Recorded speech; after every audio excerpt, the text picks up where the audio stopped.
Question number 13, find the particular solution of differential equation. तो सबसे पहले d y upon d x की value find कर लो। यहाँ पे डी वाई है, यहाँ पे डी एक्स है, इसको इधर ले आओ तो हमें x d y equal to minus x sine square y upon x minus y, ठीक है, ये वैल्यू मिलेगी। तो डी वाई यहीं पे है और यहाँ पे डी एक्स है जो कि डिवाइड में आ गया, upon d x equal to ये अपॉन एक्स आएगा, है ना। आप चाहो तो माइनस को अंदर भी मल्टीप्लाई कर सकते हो। तो मैं अगर माइनस मल्टीप्लाई करूंगा अंदर तो ये पॉजिटिव है, नेगेटिव हो जाएगा, ये नेगेटिव है, पॉजिटिव हो जाएगा। तो यहाँ पे आने वाला है y minus x sine square y upon x, ठीक है, और डिवाइड में ये वाला x, ये वैल्यू मिल गई हमें। इसके बाद क्या करना होता है, हमें चेक करना होता है कि होमोजीनियस है या नहीं है, जो कि आप आराम से कर सकते हो। इसमें जहां पे भी x है वहां पे लैम्डा x पुट करो, जहां पे भी y है वहां पे लैम्डा y पुट करो, आपको होमोजीनियस मिल जाएगा, कोई दिक्कत नहीं आने वाली, ठीक है। ओके, आसान सी बात है। स्टेप 2 पे आते हैं। होमोजीनियस चेक करना बहुत इंपॉर्टेंट है, इसके 1 नंबर मिलते हैं तो ये हर बार कर लेना। उसके बाद स्टेप 2 पे आते हैं। इसमें क्या करना होगा, हमें लेट करना होगा y equal to v x, तो पुट कर दो d y upon d x x plus v plus x d v upon d x. हमें ये याद हो चुका है अब तक, जिनको याद ना हो वो इसे डिफ्रेंशिएट कर ले एक्स के रिस्पेक्ट में, तो आपको ये मिल जाएगा। इसके बाद क्या करना होता है, हमें d y upon d x की वैल्यू है क्या, ये है, और y की वैल्यू क्या है, वी एक्स। तो इसमें जहां पे भी y है वहां पे वी एक्स पुट कर दो ताकि d y upon d x की वैल्यू मिल जाए। यहाँ पे y है, वी एक्स आएगा, minus x sine square y by x, y की वैल्यू वी एक्स है तो वी एक्स अपॉन में x, और टोटल डिवाइड में x आने वाला है, equal to v plus x d v upon में डी एक्स। ओके, तो इसके बाद क्या कुछ कैंसिल हो रहा है, बिल्कुल हो रहा है। x से x कैंसिल हो गया, और यहाँ पे x कॉमन ले सकते हो आप, क्योंकि यहाँ पे भी x है यहाँ पे भी x है, तो x कॉमन ले लो। तो अगर आप x कॉमन लोगे, यहाँ पे नीचे भी x है, x से x कैंसिल हो जाएगा, तो क्या मिलने वाला है आपके पास, यहाँ पे v माइनस x कैंसिल हो चुका है कॉमन लेने के बाद, तो साइन स्क्वायर यहाँ पे v है, v equal to v plus x d v upon d x. तो अभी भी कुछ कैंसिल हो रहा है क्या, बिल्कुल हो रहा है, v से v कैंसिल हो गया। ओके, तो क्या बच गया हमारे पास, मैं यहां कर रहा हूं, तो क्या बच गया हमारे पास, माइनस का sign v equal to x d v upon d x.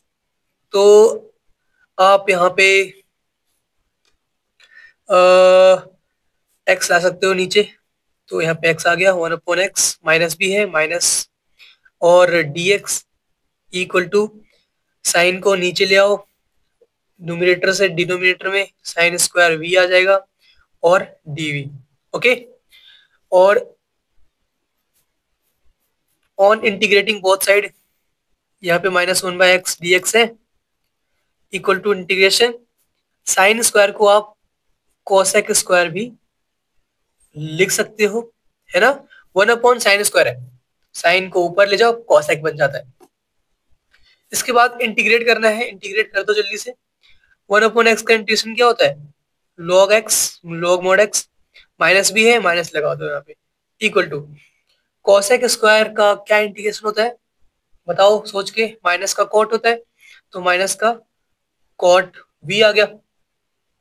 Okay, plus constant करना होता है तो प्लस सी कर दो, किधर भी कर सकते हो आप, मैं यहाँ कर देता हूँ प्लस सी। तो ये वैल्यू आ चुकी है हमारे पास। इसके बाद क्या करना होता है, हमें सी की वैल्यू फाइंड करनी होती है। और कैसे फाइंड करेंगे? हमें गिवन है y की वैल्यू क्या है, π/4, x की वैल्यू क्या है 1। पुट करना है, put y equal to π/4 and x equal to 1। तो हमें क्या मिलने वाला है, माइनस लॉग x की वैल्यू क्या है 1, फिर plus c equal to minus cot v, और v क्या है हमारे पास y अपॉन एक्स। ये पुट करना मैं भूल गया v की वैल्यू, तो मैं यहाँ कर देता हूँ। तो हमें लास्ट में क्या मिलने वाला है, फाइनल हमारा आंसर, इससे कर देता हूँ। कौन सा पेन करूँ, ये कर लेता हूँ। नहीं, ये दिखेगा नहीं, तो मैं इससे कर रहा हूँ क्योंकि ये हाईलाइट करेगा थोड़ा सा। तो हमें मिलने वाला है माइनस का log x plus c equal to minus cot y upon x. ठीक है, ये वैल्यू मिली हमें, लास्ट वाली वैल्यू। हमने बस v की वैल्यू पुट कर दी है। ओके, इसके बाद में क्या बोल रहा था आपसे कि आप ना जहां पे भी y है वहां पे π/4, जहां पे भी x है वहां पे 1 करो। तो यहाँ पे y अपॉन x है, y की वैल्यू π/4 है, अपॉन में x की वैल्यू 1 है, तो हमें क्या मिलने वाला है, π/4 मिलने वाला है। यहाँ पे कॉट π/4 से होता क्या है, कॉट 45 की वैल्यू हमारी 1 होती है, ठीक है, और log 1 की वैल्यू हमारी 0 होती है। तो यहाँ पे c की वैल्यू क्या मिल गई मुझे बताओ, ये 0 हो गया, प्लस c मतलब c इक्वल टू कॉट π/4 हमारा 1 होता है, इंटू में माइनस मतलब माइनस का 1 मिल गया। तो क्या करना होगा, हमें इसे पुट करना होगा।